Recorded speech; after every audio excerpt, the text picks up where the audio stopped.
What's up, everybody? It's your boy Mel here for another review, and today, well, I talked about Goosebumps from the original one. Now, I'm going to talk about my thoughts on Goosebumps 2023 Season 1. And this is something I want to talk about since the release of Goosebumps Vanishing, aka Season 2, which is set to release January 10th of next year. Why not talk about this one first before the beginning of season 2? As you know, was the revival of the Goosebumps franchise, and let's just say I kind of enjoyed it. There were episodes I do enjoy and some I didn't. Of course, it also brings back and also the full story about a certain favorite villain of the Goosebumps franchise. But before we begin, did you subscribe? Did you hit the bell? If so, Carol, Mary, Aldona, Lona, Amelu, Carano. And now you and I are one now. So yeah. Goosebumps 2023, which is based on the 1995 original TV series, which focuses on serialized anthology style of storytelling, instead changing the storylines from the season to season instead of episode to episode, while still featuring some existing Goosebumps monsters and items in each episode. Was back in 2020. They mentioned a new series after doing the films of the 2015 and 2018 Goosebumps movies by Sony Pictures, and of course, Letterman, the first film's director, was hired by 2022 to write and produce the series along with Stoller. Letterman also directed the pilot episode. The first season was released on October 13th of 2023 on Disney Plus and Hulu as part of the Halloween Stream and Huluween stream block, respectively. It received mostly positive reviews from the critics who praised the story, visual cinematography, writing, acting, the design of the monsters, and a darker, more serious tone. There's some criticisms of pacing and remaining monster designs. Back in February of 2024, the series renewed for a second season, which, of course, with a different cast, storyline, which season 2 has been titled Goosebumps Vanishing, which they released a trailer of it, which is set to release next year in January. So, let's talk about the first season, what's we're focused on. For the synthesis of the first season, a group of 5 high school students embark on a shadowy and twisted journey to investigate the tragic passing 3 decades earlier of a teen named Harold Biddle, while also unearthing dark secrets from their parents' past, which, this is quite interesting. Of course, our cast of characters, we have Zach Morris as Isaiah, who is the typical star quarterback in the high school quarterback. We have Issa Bryans as Margot, who is Isaiah's neighbor, if you don't remember her. She's quite rarely remembered in Star Trek Picard as Sochi. I think that was the character's name, one of the synthetic androids, and one of Data's own daughters. Well, her twin sister was killed by the Romulan Tal Shiar. She only appeared in the first 2 seasons of Star Trek Picard. We also have Miles McKenna as James, Isaiah's best friend, who is from a wealthy family, aka a Nepo baby. Yes, he's a Nepo baby. If you've seen the series, you know what he is.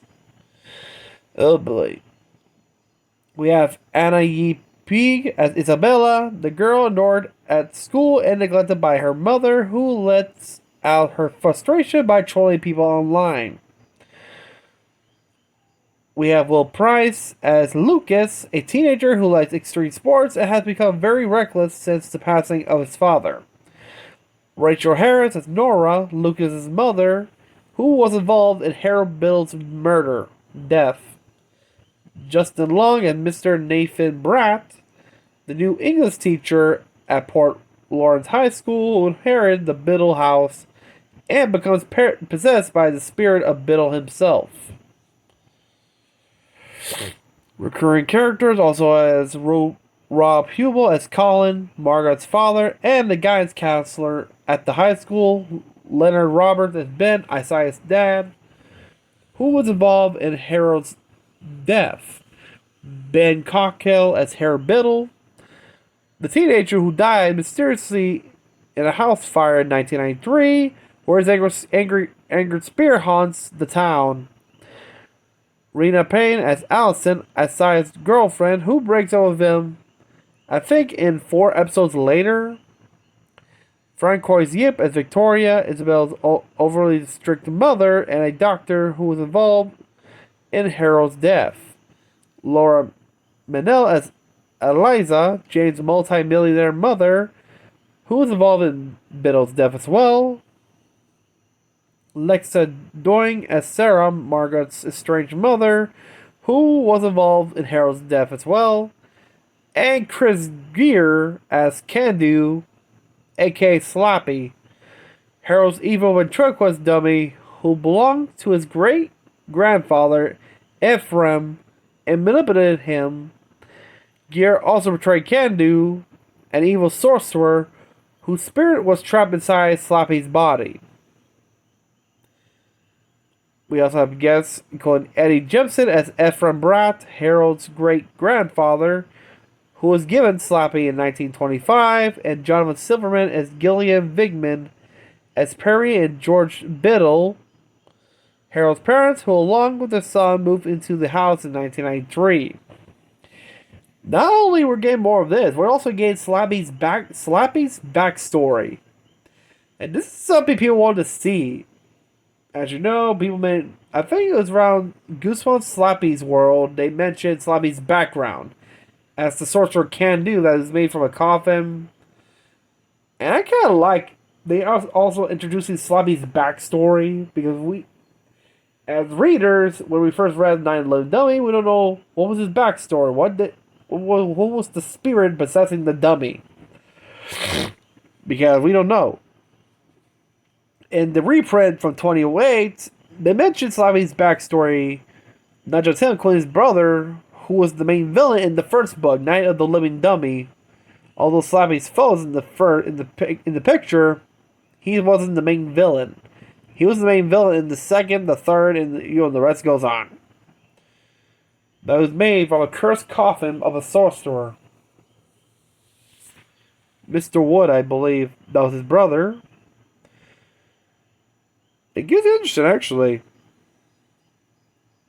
For those, and there, okay, as you know, the series has like at least 8 episodes, I believe. No, not 8. 10 episodes. While season 2 only have 8. And these episodes are titled based on the books of the Goosebumps books, like from Say Cheese and Die, The Haunted Mask, The Cuckoo Clock of Doom, Go Eat Worms, Readers Beware, Night of the Living Dummy, Give Yourself Goosebumps, You Can't Scare Me, Night of the Living Dummy 2, and the final one titled Welcome to Horrorland. Which is pretty interesting, actually. So what's the whole story mostly focuses on the mysterious death of Harold Biddle, who was bullied, mostly has no friends until he finds Slappy in the middle of the wall, which, well, it's kind of overhead. Let's start with, the first episode, which is called Say Cheese and Die, which, we're all the way back in 1983, where high school loner Harold Biddle dies in a house fire, which no one knows what actually happened. 30 years later, Mr. Bratt inherits the Biddle house and becomes the new high school English teacher. Of course, the quarterback and his girlfriend Elsie use the Biddle house as their Halloween party illegally. Isa finds a Polaroid camera in the basement where Harold died. It takes a photo of Allison and Margot. Which, hey, remember the phrase "say cheese and die"? Exactly. The cursed camera. And of course, the Biddle camera. Of course, the camera depicts the future of bad things like Isaiah breaking his arm. Of course, yeah. And hallucinating a football field is full of burning monsters. Nora, the mother of Lucas, a reckless student, sees the monsters and warns Isaiah's father that Biddle has returned to punish their kids for what the parents did to him at home. Which, of course, Mr. Brat gets possessed by Harold, his spirit. In the second episode called The Haunted Mask, which, of course, we focus on Isabella, who's been ignored at school and vents for her frustration on online trolling. So she's an internet troll. Mostly focuses on Allison, Isaiah's girlfriend. At the party house, she finds the mask in the basement. Upon wearing it, she becomes more extrovert and confident. As time passes, the mask influences her to lash out at people, especially after Luca destroys her $3,000 drone. Nora passes a photo of Harold Biddle to us, Isaiah, who recognizes him from a hallucination at the football game. When Isabella is punished by her mother for the drone, which of course wasn't her fault, but of course, she wears the mask and attacks Lucas, transforming her into an actual troll. So yeah, Renata the Hot Mask turns you into a monster's form? Yeah. But this one, she turns into an actual troll, like an actual troll. When she almost attacks her little brother, she stops herself, and they discard the mask while the possessed brat watches this. Of course, Isabella accompanies her mother to the house of James, Isaiah's best friend, where Nora has gathered. The other parents discuss her belief that Harold is haunting them.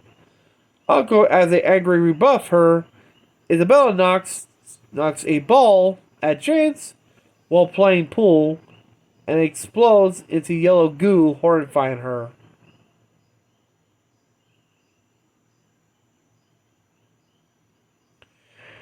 Yeah.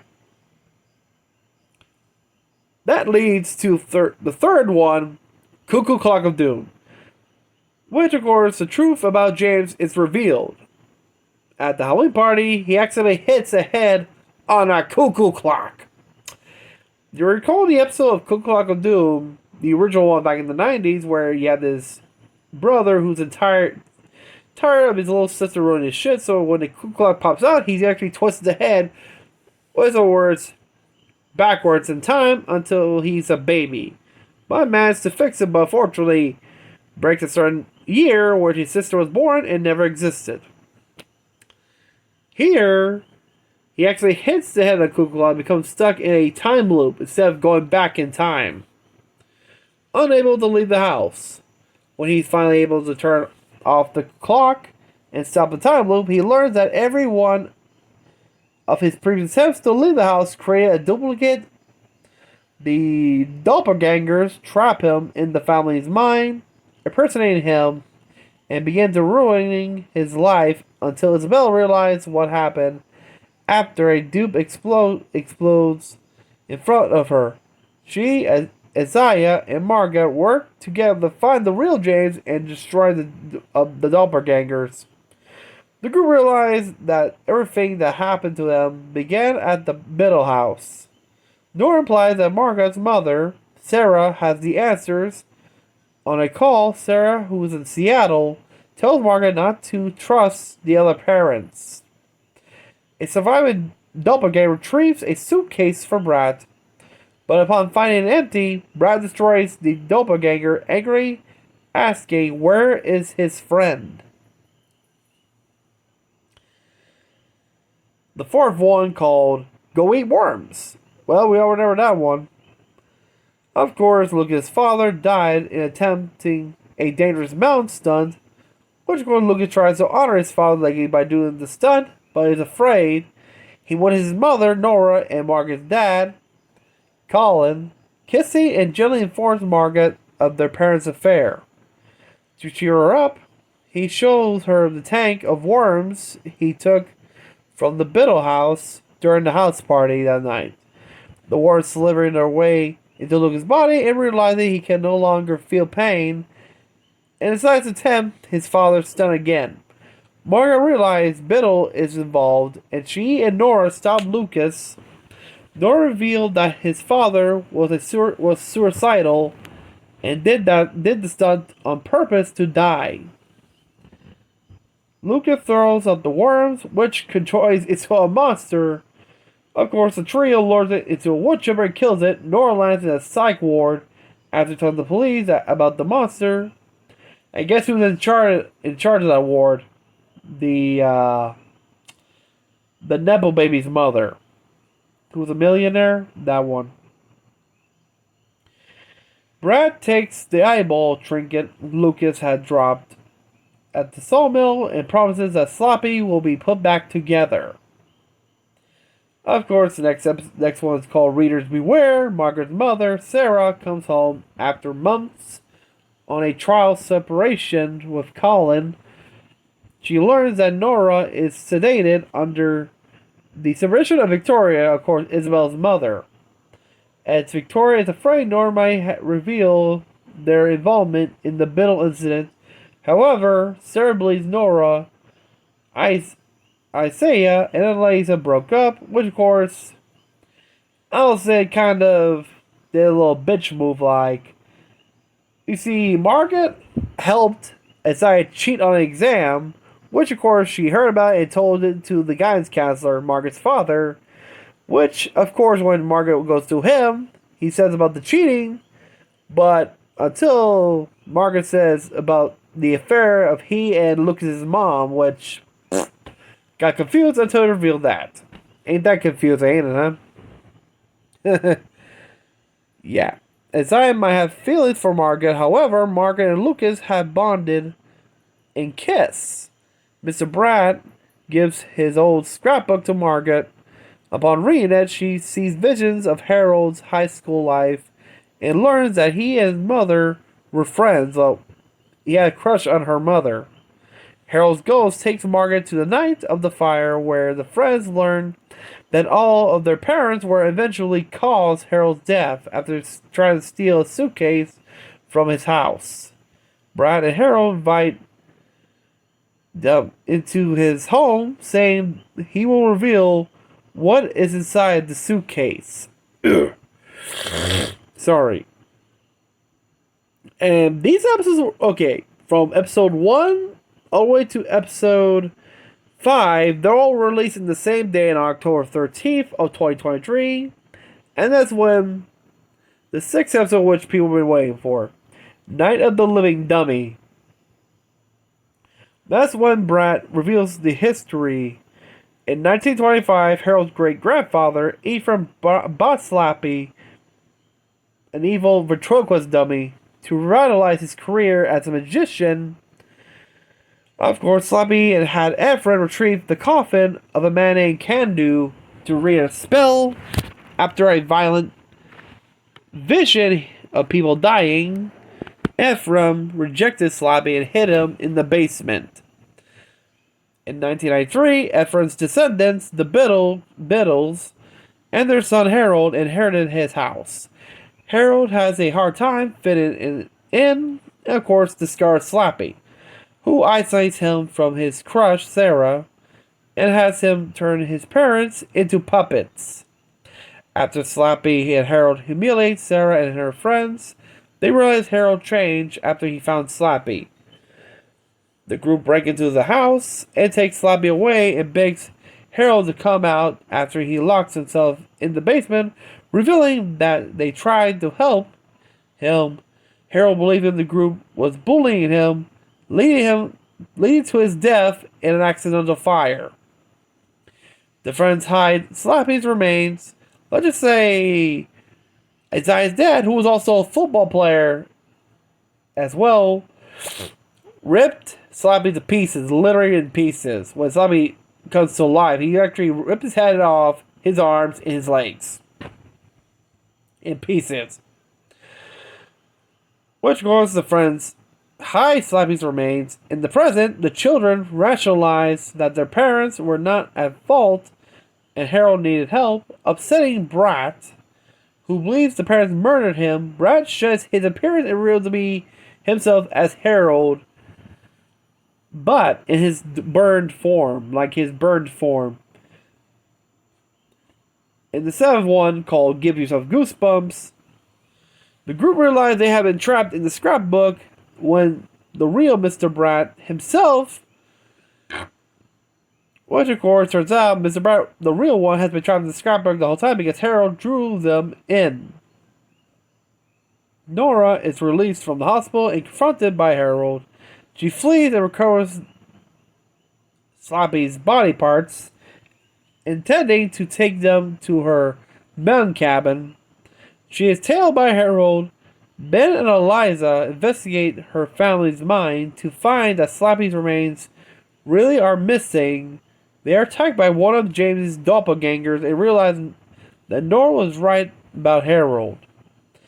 In the Purgatory Biddle House, the group find another one of Harold's memories. Mr. Brat discovers that being hit temporarily brings him back to his body in the real world.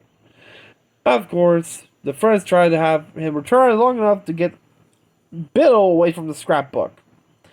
During the journey, they encountered Harold's parents who were in there as well. And the reason they don't want to move on is they're waiting for Harold so they can go move on together. Their hair bear, which Mr. Bill calls them. And not just them. They walk into an auditorium full of people who are turned into puppets. Literally, straight up puppet face.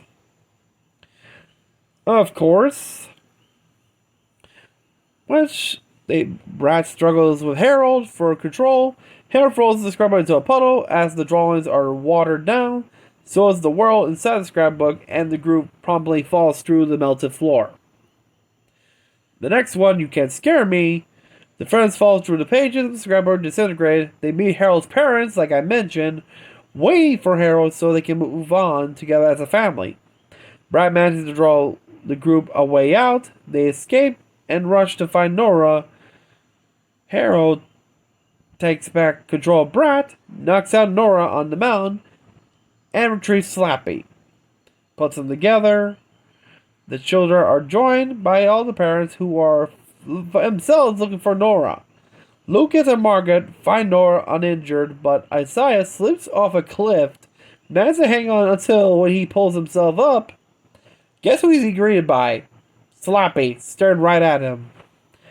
And he sees Biddle right there, where, let's just say, hanging on dear life, because remember, he only has one good arm. And you have Slappy right there who tells Biddle to kick him off the mountain.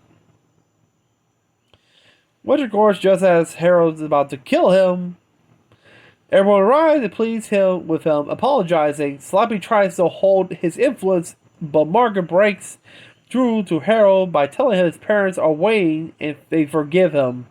Harold rescues Isaiah before Slappy says, "What are you doing?" Of course, he grabs Slappy and tosses him over the mountain.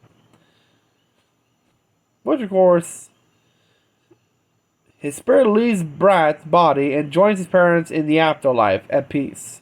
As everyone believes it's over, nope, Slappy's in pieces at the bottom of the cliff until his eyes open. This leads to the ninth one, Night of the Living Dummy 2. Months later, everyone is trying to move on from Harebell's haunting. Margaret's mother invites her to move to Seattle so the children could go for a weekend trip to discover the city. Lucas finds it more difficult than the others to move on from their ordeal. He breaks up with Margot, envisioning that their life goals are different, and returns home. Brat writes a book inspired by the ordeal. His dream becomes being a published become a published author when a New York publisher interested but wants him to change the ending to expand on Slappy. Brad struggles with writer's block and his burdening financial problems. He retrieves Slappy's remains. For inspiration, Slappy leads him to retrieve Candu's coffin buried near the Biddle house, promising him an ending. Brat reads the spell inside, which frees Candu's spirit from Slappy's wooden body and revives his human body. Revealing him to be a magician, Ben arrives and Candu turns him into a puppet. Yeah. And the final one, which is called Welcome to Horrorland, which explores the history of Candu, which he used to be a human until he was injured in an unnamed war in 1879. By the look of the uniform, he has to look like he was in the British Army in the Boer Wars, and he doesn't believe in violence until he gets murdered by attempted murder by one of his own. He finds a cave with mysterious carvings, which heals him. Years later, he meets Mahar, a struggling puppet maker in a field circus, and makes Mahar Brat, who turns out to be the great grandfather of the Biddles and ancestor to Professor Brat, which of course makes a deal with him. A year later, he delivers human puppets to Mahar, and in return wants a perfect dummy. Mahar, realizing the mistake he made by trusting Candu, instead traps him in the dummy, but unfortunately Candu kills him, so they're both dead. In present day, Candu captures almost all the people of Port Lawrence, including Lucas. When he returned home, he turned to a dummy and to a puppet. While searching for them, Isaiah reveals his feelings for Margot to Margot. Candu then captures Margot. Isaiah, James, Isabella, and Nathan. Nathan is secretly researching how Candu can be defeated. He explains to the group that the markings told him to gather 1,000 people for a sacrifice on a spiral place, which is revealed to be the remains of Mahar's decrypted circus. This, in turn, will unleash monsters that will force humanity to stop wars among themselves and start fighting the real monsters. Finding a spell to stop him, they trap him in a false vision of his mission being accomplished with Mahar's help. Nathan realizes that he is Mahar's descendant, but before they can stop him, he breaks out and goes to finish the task, trapping them in a blackish cloud. Isaiah uses Candu's book to repel these clouds and give the book to Margot, which of course he combats Candu. Margot finds the spell to save Candu. No, she found the spell that saved Candu and reversed it, making him human again. The souls of the people he killed in his journey to come from hell and drag him, but not before he shoots at Margot. Isaiah jumps to save Margot, but is inflicted with the bullet in critically conditioned hospital. Ben is wife told that Isaiah is going to die. Margot talks to him and says yes to his proposal. Isaiah dies, but Margot uses the book to revive him. Distraught over Isaiah's perceived death, a grief-stricken Nathan goes to the bathroom to wash his hands, to wash his face, realize that Candu's spirit is in his body as he sees Candu's smiling face in the mirror instead of his reflection. Deja vu. Ain't it? Wow. And yeah, sorry about that. Ugh, keep forgetting about the screen timing. But yeah, as for the development, and remember, this is in 2020. It's during the pandemic, and this took a while until this is during the process of the pandemic until 2023, including the casting, the filming. As for the release, it was pretty good. Including like I said, the views were positive. Critical response. It had nomination, but they didn't won one. But hey, besides,